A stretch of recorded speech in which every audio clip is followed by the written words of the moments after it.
Oke, mungkin saya merespon tentang pertama urusan duit piro mau. Prinsip pertama, duit berapa saja tidak akan bisa membereskan Indonesia. Piro wae duitnya sak dekro.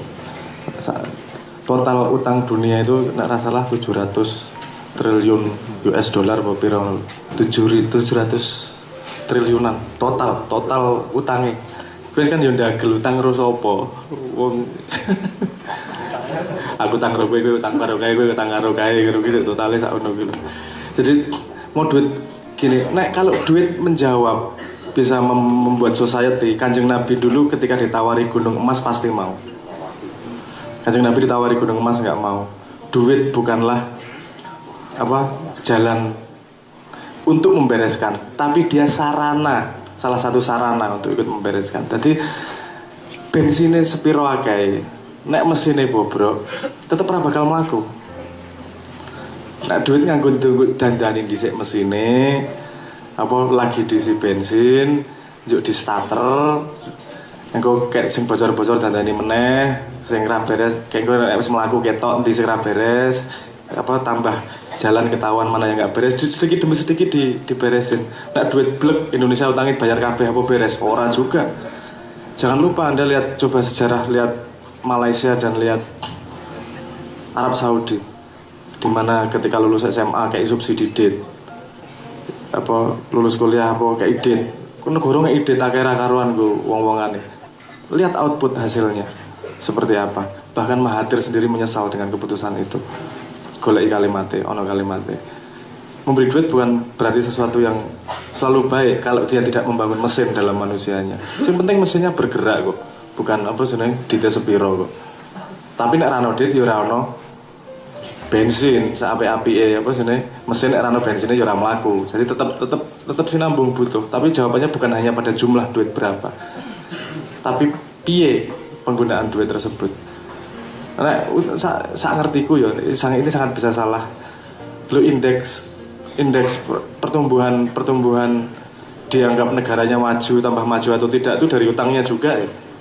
Wong utangnya sama dengan investasi.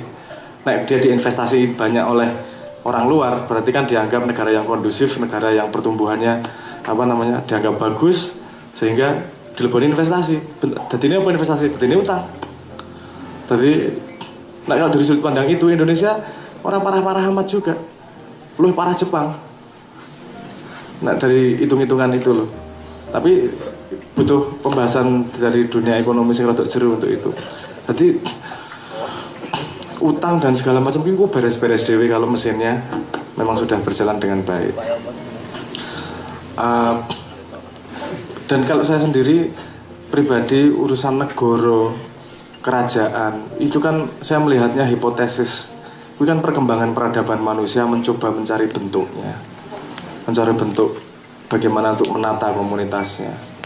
Kemudian kerajaan, terus kemudian jajal demokrasi karena teknologinya cukup. Ketika orang mesin cetak, jadi informasi gampang tersebar, terus demokrasi mulai tersebar. Demokrasi ada baiknya juga dibandingkan kerajaan. Salah satunya perpindahan kekuasaan dalam demokrasi itu tidak menghasilkan pertumpahan darah. Itu yang beda karo kerajaan. Kerajaan ganti rojo ada pertumpahan darah. Efeknya gimana? Kalau ada pertumpahan darah ganti rojo, riset sekon nol meneh ke sejarah.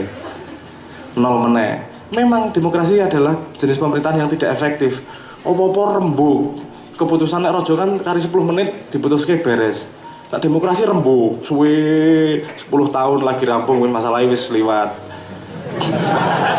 Iki dadi nek misalnya demokrasi bojomu areng nglairke kowe demokrasi rembuk, iki kudu disesar apa ora iki? Wah, demokrasi berdebat wis salah mencotot kuwi.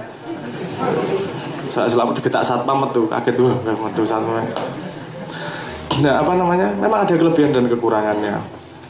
Tapi ada satu hal yang kita ambil demokrasi, dari sudut pandang kedamaian kita ambil ya, bahwa perpindahan kekuasaan tidak menghasilkan pertumpahan darah, walaupun keributannya masih terjadi. Tapi ada satu hal dari keuntungan demokrasi yang yang tidak kita ambil. Gini, kalau kerajaan pergantian kekuasaan menghasilkan pertumpahan darah dan pertumbuhannya tidak kontinu, karena rencana raja berikutnya pasti memotong raja yang kemarin, betul nggak?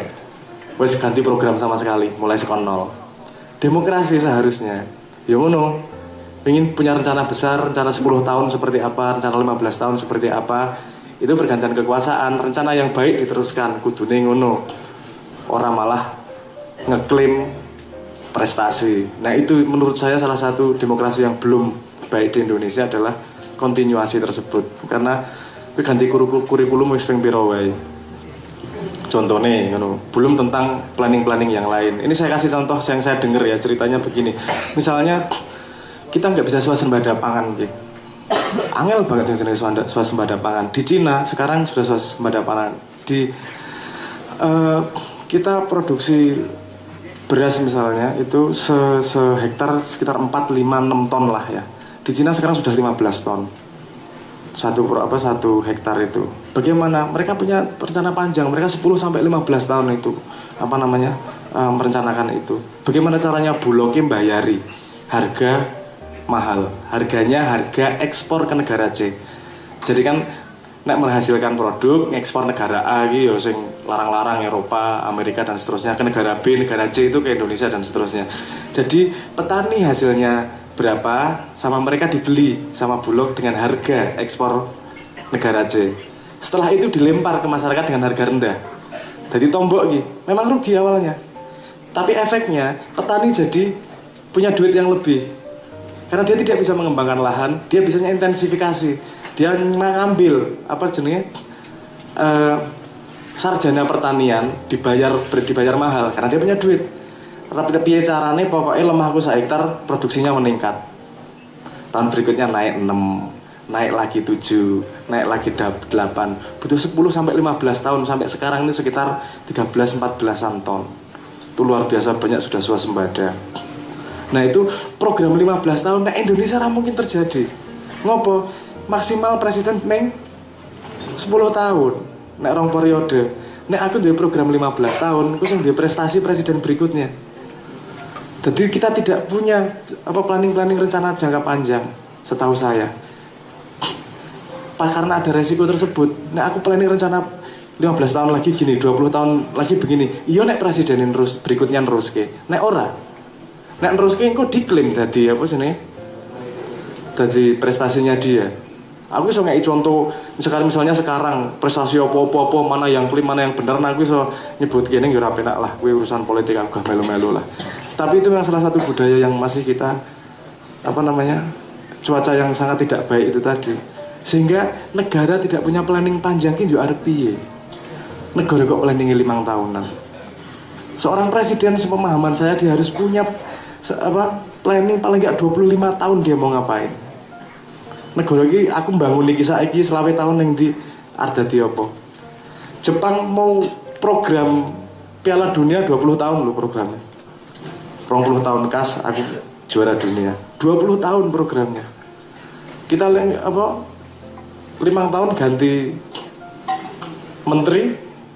Aku sing bangun, aku sing ngetok prestasi kan malah ngono kok. Nah karena cuacanya memang tidak mendukung untuk seperti itu. Bisa kita punya solusinya, tapi nanti kita jajal sedikit demi sedikit. Nah apa yang Mak Yah bisa lakukan? Menurut orang-orang Mak Yah, menurut saya basicnya dulu lah. Basicnya dulu seperti Mbah Non tadi bilang, wajibnya kan dewe jadi menungso kuwi. Jangan lupa yang namanya ekosistem itu terdiri dari makhluk-makhluknya. Nah ekosistem manusia itu dari orang-orangnya. Dari segi besar ekosistem, kalau ada satu rumah kaca, sekelompok orang yang memang sudah membangun cuaca yang baik, itu juga efeknya tidak bisa kita bayangkan berikutnya seperti apa. Jangan menganggap sesuatu itu kecil hanya karena kita tidak bisa melihat hasilnya.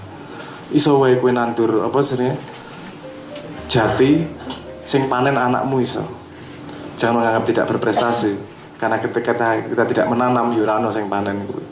Jadi melakukan hal seperti yang sekarang kita lakukan, menurut saya itu sudah sangat membantu. Nanti kita cicil sedikit demi sedikit. Tidak ada silver bullet, tidak ada satu jawaban untuk menjawab Indonesia yang sekompleks ini. Sidik-sidik, satu baut demi satu baut. Neng nak dhewe gelem nglakoni satu baut demi satu baut, lama-lama mesin itu akan menjadi baik dan Indonesia akan menjadi lebih maju.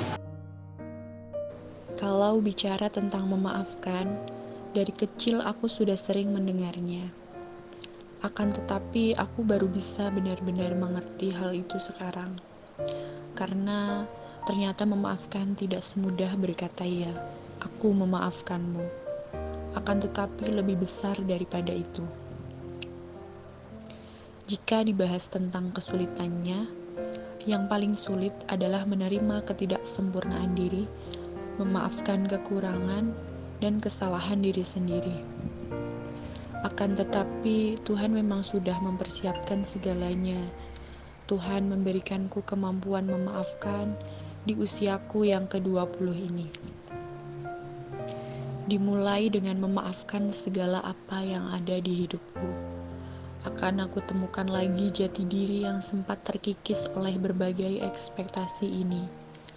Aku akan mengukir setiap langkah hidupku dengan kembali belajar, berusaha, bekerja keras untuk mencapai masa depan dan menuju kepada tujuan hidup yang memang aku ingini. Apapun yang akan terjadi ke depannya, biarlah terjadi. Aku akan berusaha melangkah dengan cara yang terbaik yang aku bisa. Aku akan memaafkan segala apa yang terjadi nantinya, sehingga aku tidak akan mudah menyerah serta tidak pernah mengutuk diri ini lagi. Terima kasih Tuhan, Kau benar-benar memberikan kado terindah untukku. Seni memaafkan ini adalah kado yang sangat mengesankan untuk hamba-Mu. Sekarang aku bisa berkata kepada bagian dari diriku sendiri yang kerap kali membuatku salah arah, yakni egoku.